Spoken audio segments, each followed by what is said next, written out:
So hi everyone. I've been putting out a series of videos on building a perpetual calendar skeleton clock. But quite frankly, I'm hitting a couple of roadblocks on that. So I thought it'd be good to take a pause, and I'm going to show a video on something I've made that I think you'll find very interesting. It's called the tipsy key. It's a key to wind a clock, and it's got some innovative features. We've got a design here that utilizes a very innovative clutch mechanism that if you're interested in clocks, you own a clock, or you like machining, I think you're going to find very nice and useful in this design, this application, but all kinds of different applications that need simple clutch designs. So hope you stick with it and take a look at this video. And please leave any comments and please subscribe. But let's get to it. So on a clock, what a tipsy key will do for you is a tipsy key is used so that you can only wind the clock in one direction.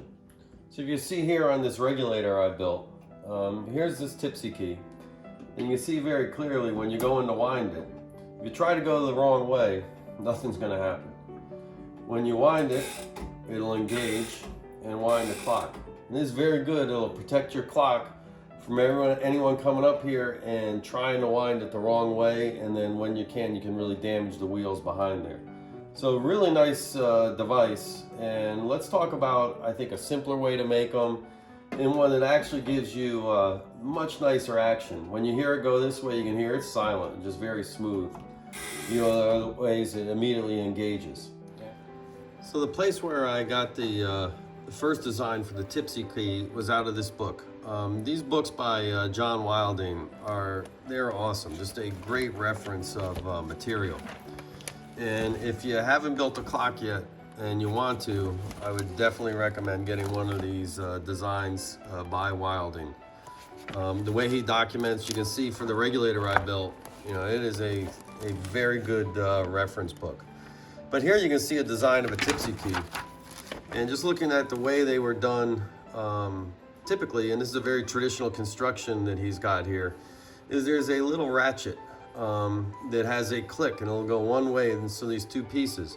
Now machining this is not easy because you got two angled surfaces, have to be exact. It's held together by a spring, and so when you wind this one the wrong way, you'll hear a click, click, click, and it won't engage. And when you go the right way, it'll engage and keep you from damaging your clock. Nothing wrong with this, but I'll show you a method that takes away all this complexity of machining and ends up being a very simple construction. And I'd argue actually works better, smoother operation. So let's take a look at how I did it. So here's the parts of my design. There's basically a key end, and in this key end, all I've got here is a simple post. It slips in, drilled hole. You can see this part, very easy lathe part, where I've just got a brass cylinder, put a hole in the middle that allows you to slip in a pin. That pin could be part of it, I just decided to do it this way. And then put two screws where we're gonna assemble a cap. There's a cap. That cap, I put two tapped holes to screw in these two small 172 screws. And this is just a cap that's gonna contain everything in there. And all we have is on this end is, of course, here is the square. You can see I did this in two parts so that I can machine this in and file that square. And then I attached this other end. It could have been out of brass. I just decided to do it out of stainless steel. But it's got a pin that basically fits into here. So these two parts are just, that's all it is. There's no mechanism, there's no ratchets. And the magic behind this is just a spring. This is a simple spring that's coiled up. And when you put that spring, and this is something funny about springs become excellent one-way clutches. So if you put this in here, that spring won't catch one way, but it grabs the other way, and it won't let go. And that's how I've designed that clutch.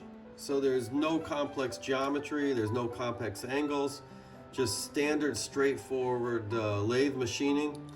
You put the cap on there to just hold everything in place, and it's done. And that's it. And it's a one way, and one way is completely smooth. you wouldn't think these two things are attached.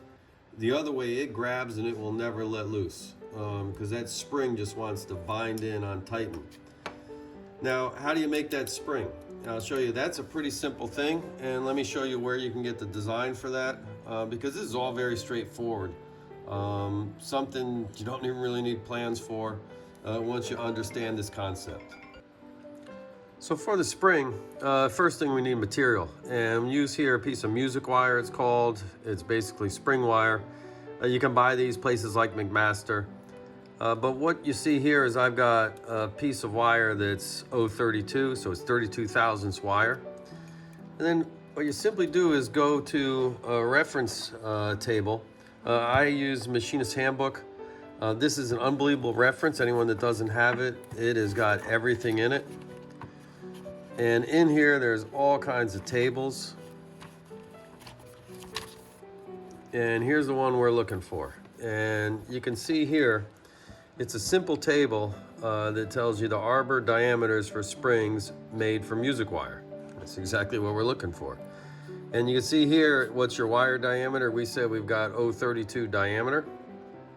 And then the diameter I need for this design is a 9/32. So if you remember that shaft that we mounted, the two shafts that spring went on, it was 9/32. The shafts you want a tiny bit, maybe 5 thousandths oversized from that. So you got a little tension on that spring to begin with.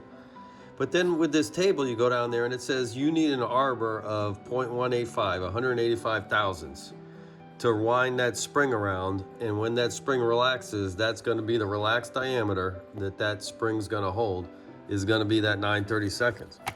So what does that mean?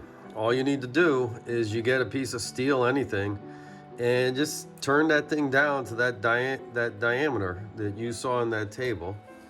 And then you simply get your music wire. You can put it in a drill chuck. You can do anything. You need to be careful, of course, wear safety equipment. And just wind this around that. In a lathe, I do mine typically in a lathe, and I pinch that in the chuck, and you twist that lathe and hold this end. And keep it tight. And I'll typically hold on to it with a pair of pliers to keep a good amount of tension. And when that winds around that, it comes out almost exactly what this book is going to tell you. And that's all it takes. And then you've got yourself a nice design. So I hope you found this helpful. I hope you found it informative. If so, please leave some comments and would love you to subscribe. So take care, and we'll see you soon.